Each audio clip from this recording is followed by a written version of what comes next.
Hello kids, do you know how plants make their own food? No? Well, this video elaborates the process of photosynthesis, by which plants make their own food. Photosynthesis is the process used by plants to make their own food, or in more complex terms, it is the conversion of light energy into chemical energy by plants. This chemical energy is used by the plants for growth and nourishment. Photo means light and synthesis means putting together in Greek. When humans cook food, some essential things are required, including fire, water, vegetables, etc. Similarly, to make their food, plants also need some essential factors, including light, water, nutrients, soil, etc. Plants get light from the sun, water from the ground, and carbon dioxide from the air. All of these factors, including air, water, carbon dioxide, and sunlight, together help plants churn out their own food. Plants have tubes called xylem, located in the stems through which the water from the ground is sucked into the leaves. This system works similar to humans sucking liquids through a straw. The xylem is spread throughout the different parts of the plant, including the stem, branches, and all the way up to the leaves. The xylem transports vital nutrients to the entire plant. Xylems in the plant are like blood vessels in the human body that act as an important means of transportation of water and nutrients. Leaves on the plant have pores, very similar to the pores on the skin of our bodies. These pores are called stomata. These stomata are responsible for the exchange of gases.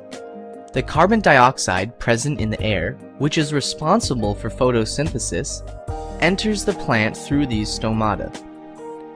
Oxygen also comes out through these stomata. Leaves have important cells called mesophyll cells. These cells contain a green color component called chloroplast. This chloroplast is responsible for the green color of plants and leaves.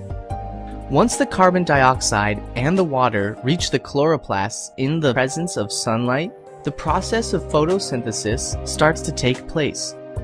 The following reaction takes place in the leaves of the plant during photosynthesis. Carbon dioxide plus water in the presence of light energy results in oxygen plus glucose or carbohydrates. The products formed are glucose and oxygen. Carbohydrates, which are a form of glucose, are synthesized from carbon dioxide and water. Glucose is used by the plants for their growth. Some of the glucose is used immediately, and the extra glucose, which is not used, is stored in the form of starch in the leaves. Some amount of this extra glucose is also stored in the roots of the plants. This extra glucose is used to perform photosynthesis when there is no sunlight. Oxygen is given out into the air through the stomata in the process of photosynthesis. The oxygen that is released is used by human beings to breathe during their respiration process. Ever wondered why this process is called photosynthesis? Well, the word photosynthesis is a combination of two Greek words, photo and synthesis. Photo means light in Greek, and synthesis means putting together or combining. Hence, photosynthesis literally means combining water or carbon dioxide in the presence of light.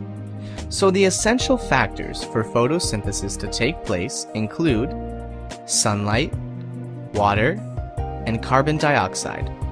Underwater photosynthesis takes place at a slower pace than the normal photosynthesis. This is because energy from the sun is absorbed by the water layers and only some amount of energy actually reaches the plant. There are some plants which don't need the process of photosynthesis to grow. Such plants include mushroom, Venus flytraps, etc. Mushrooms get their food from the ground and from their surrounding areas. Venus flytraps trap and catch small insects which come near the leaves and eat them. Don't forget to subscribe to our channel for more cool science videos.